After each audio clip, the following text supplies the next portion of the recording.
नमस्कार। म एउटा टुरिज्म व्यवसायी सानो एउटा टुरिज्म व्यवसाय गरेर आएको एउटा कुरा सेयर गर्छु तपाईँहरूलाई।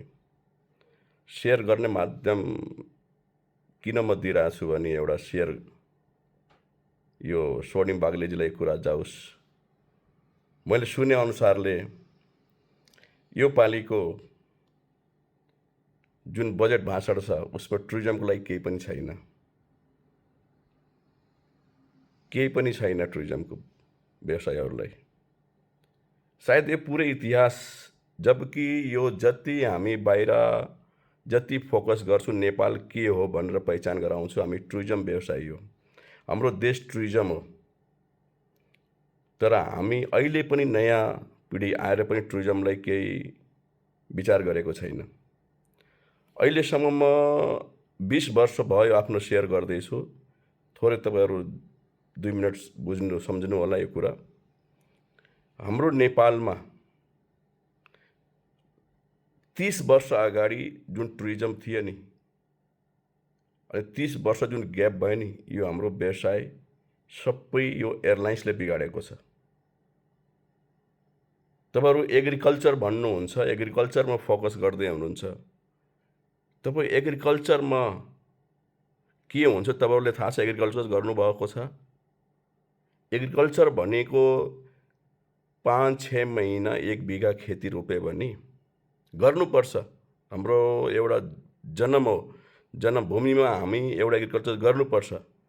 तर जुन एग्रिकल्चर भगवानले दिएछ नि त्यसलाई युज गर्नुहोस्। एउटा एग्रिकल्चर गर्दाखेरि 1 बिघा खेत हामी काम गर्दाखेरि जुन एग्रिकल्चरमा 1 बिघा खेतमा हामी मेहनत गऱ्यो भने 1 लाखको पनि हामी खेती गर्न सक्दैन। त्यो पनि हामी रातभर निद्रा लाग्दैन कि भोलि पर्सि के होला मेरो खेतमा। आज त्यही किसानको जुन फ्यामिली परिवार छ नि बच्चाहरू बाहिर जान कारण त्यही हो। कारण त्यही रहेछ एग्रिकल्चर सम्झेर। बेचारा 6 महिना खेती गर्छ, लास्टमा केही हादसा हुन्छ, बाढी आइदिन्छ, केही न केही हुन्छ, किसान खत्म हुन्छ। तर त्यो मान्छेलाई सोच तपाईँहरूको हामी के छ भने एग्रिकल्चरमा ध्यान दिनुभएको छ र एग्रिकल्चरलाई बढावा दिएर जति 3%, 4%, 5% ब्याज दिनुभएको छ। तर केही उपयोग छैन। उपयोग गर्ने हो, त्यो पनि एउटा गर्नुपर्छ, त्यो पनि हाम्रो अध्ययन हो, एउटा राम्रो छ गर्नुपर्छ। खेती हो, जग्गा हो, त्यसलाई किन उपयोग नलाउने गर्ने हो। तर तपाईँ एग्रिकल्चरको रूपमा टुरिज्म हेर्नुहोस् न एकपटक। जुन एग्रिकल्चर जुन भन्नुहुन्छ नि त्यो टुरिज्मलाई दिनुहोस् न नाम। त्यसपछि हेर्नु न देशको के हुन्छ। एउटा टुरिस्ट आउँछ नि नेपालमा 1 लाख खर्च गर्छ मिनिमम स्टार्टिङ। 13,000 रुपियाँ आउँछ। 13,000 रुपियाँ गभर्मेन्टलाई आउँछ एउटा टुरिस्टमा। त्यो एउटा टुरिस्टमा 50 जना काम गर्छ। 50 जना काम गर्छ। यो हामी जति टुरिज्म व्यवसाय छ नि मलाई किन लाग्दैन किन बोल्दैन। अर्बौं खर्बौं रुपियाँ खर्च गरेर आफ्नो कमजोरी भन्दैन, ठाउँ ठाउँको आफ्नो जग्गा जमिन बेचेर ब्याज तिरिरहेछ होटलको। तर आफ्नो मुख खोले छैन म के स्थितिमा छु। टुरिज्म व्यवसायको पनि मान्छे बाहिर जाने खोजिरहेछ। तपाईहरु विचार गर्नुहोस् यो टुरिज्म बिगाड्नेको जुन नेपालमा छ कारण के हो? टिआइए हो। यसलाई पत्ता लगाउनुहोस्, खोजी गर्नुहोस्। तपाईहरुको एयरलाइन्स एउटा मात्र छ नेपाल एयरलाइन्स हाम्रो।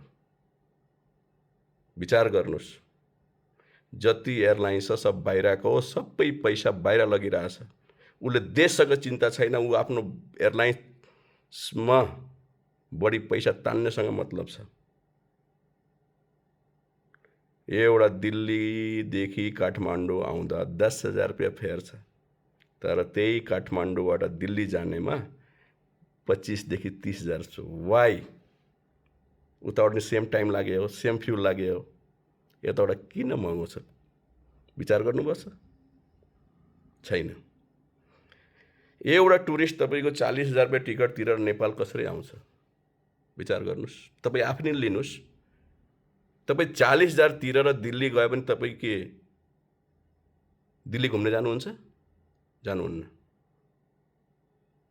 त्यो पनि दिल्ली जाने आउनेमा कसले लगे पैसा? विदेशी एयरलाइन्स लगेन? हाम्रो नेपालीले के फाइदा भयो? देश खत्तम भयो। फेर बढी बढाएर यहाँ टुरिस्ट आएको छैन। तपाईँहरूको आँखा कहाँ छ?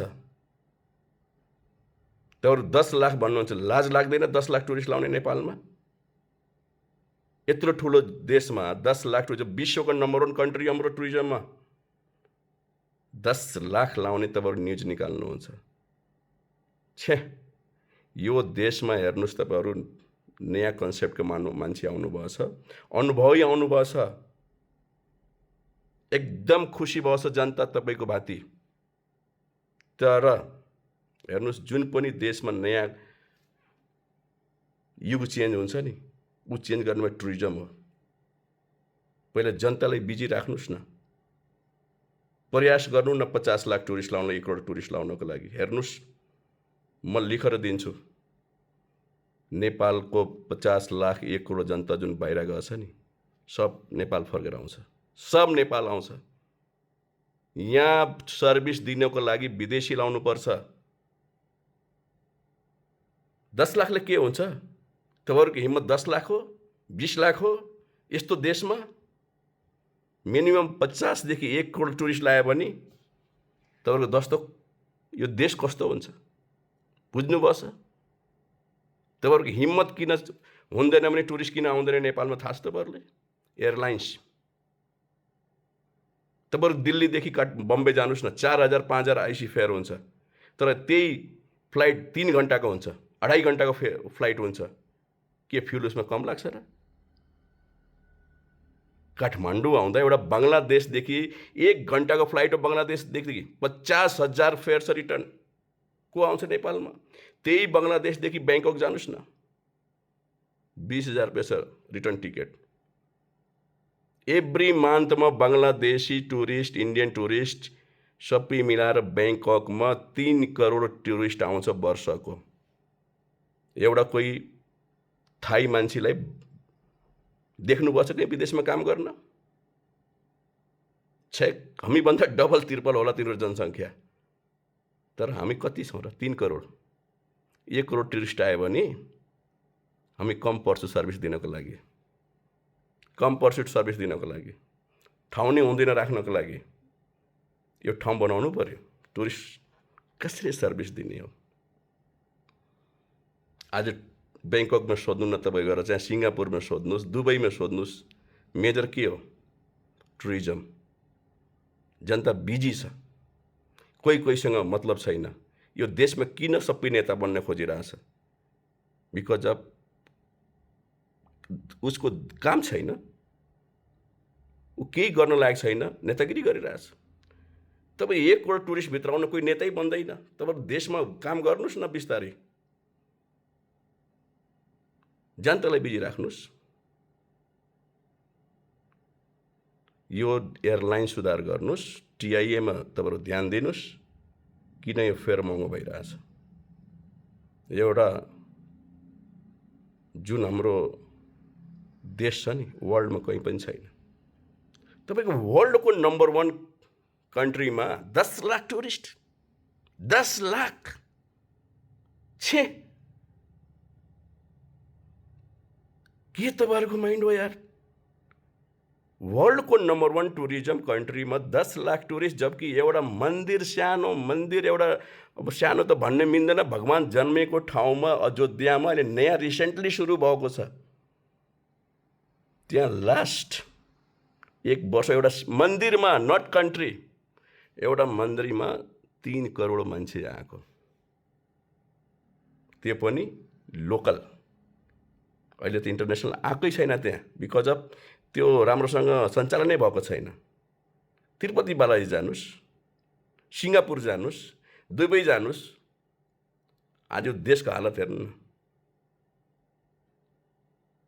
तपाईँको बुम छ टुरिज्म, पुरै जनता, पुरै व्यावसायिक टुरिज्ममा लागेको छ। म लेखेर दिन्छु तपाईँहरूलाई, यो टुरिज्ममा ध्यान दिनुहोस् प्लिज। हामी शर्म लाजले यो व्यावसायिकले बहुत धराशायीमा छ, कसैले केही बोलेको छैन, किनकि यो सबै शिक्षित मान्छे हो। बिकज अफ एक अर्कालाई सर्भिस दिने मान्छे हो, एक अर्कालाई खुसी बनाउने मान्छे हो। त्यही भएर ऊ देशको स्थिति देखेर उनीहरू बोल्न सक्दैन, तर अब त बोल्नु पर्यो। तपाईँहरू आउनुभएको छ, अनुभवी आउनुभएको छ,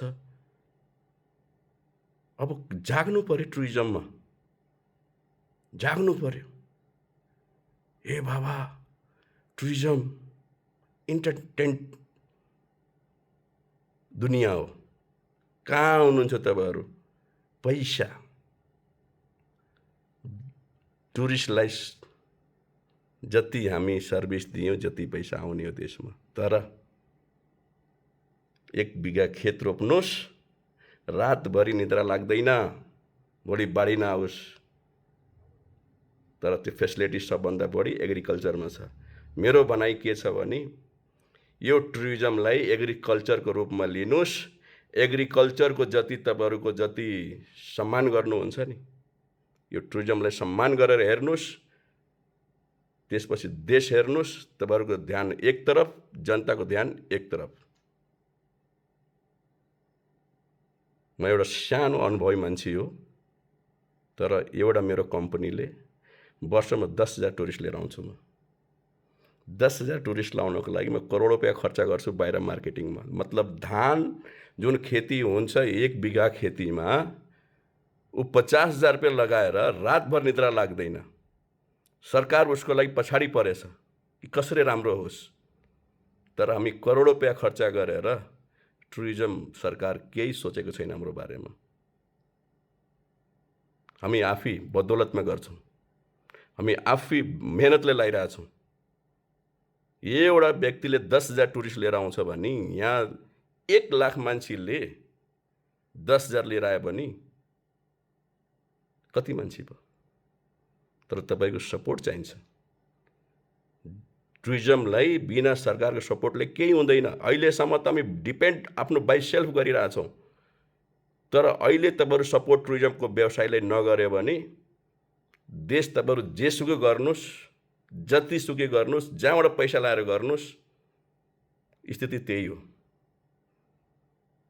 हामीले पैसा माग्नको लागि, लिनको लागि ऋण खोज्ने होइन, जनतालाई खुसी बनाएर पैसा कमाउने हो टुरिज्म भनेको। हाम्रो प्रकृतिले दिएछ, हामीलाई अनुभव नदिएको। अनुभव पनि छ, तर ठाउँ नपुगेको। प्लिज बालन सरकार एन्ड अर्थमन्त्री स्वर्णिम बागलेजी, हजुरसँग रिक्वेस्ट गर्दैछु, प्लिज टुरिज्ममा ध्यान दिनुहोस्, एयरलाइन्समा ध्यान दिनुहोस्। बरु एयरलाइन्स 2-3टा थप्नुहोस्। यो देशको सौभाग्य त्यही हो। और देशमाथि पुर्याउनको लागि यो भन्दा उपाय केही छैन। प्लिज मेरो कुरालाई माइन्ड नगर्नुहोस्। यो अलिकति अनुभव कहीँ पाएर कि टुरिज्ममा केही हाम्रो अर्थमन्त्रीले ज्यूले त्यसमा केही रोल छैन हाम्रो, जबकि पूरे संसार भन्छ नेपाल टुरिज्म कन्ट्री हो। वाह, एउटा नेपालको लोगो टुरिज्म कन्ट्री। बट हामीले पनि थाहा छैन, हाम्रो सरकारलाई थाहा छैन कि टुरिज्म के हो। प्लिज तपाईलाई धेरै अनुभव चाहियो, तपाईलाई अझै अनुभव चाहियो। म अलिकति तपाईहरुलाई शेयर गरेको हो। एउटा राम्रो व्यक्ति टुरिज्ममा व्यवसाय गरेको सम्पर्क गर्नुस्। तपाईहरुको देशमा मतलब कस्तो भुचालो लगाइदिन्छ, भुचालो जुन मान्छे जमिनदेखि जुडेको टुरिज्मलाई सोध्नुहोस्। जमिनमा जुन पोर्टर गाइड जुन दिनभर मेहनत गरेछ, 30 किलो 40 किलो भरिया बोकेर घुमेछ, त्यसले सोध्नु टुरिज्मको मिनिङ के हो। उसले थाहा हुन्छ एउटा टुरिस्ट आएर कस्तो के हुन्छ। So please I heartily request new generation, new prime minister, जे भयो पहिला भयो, तर हजुर प्लिज भगवान अहिलेको सरकार टुरिज्ममा ध्यान दिनुहोस्। जय नेपाल।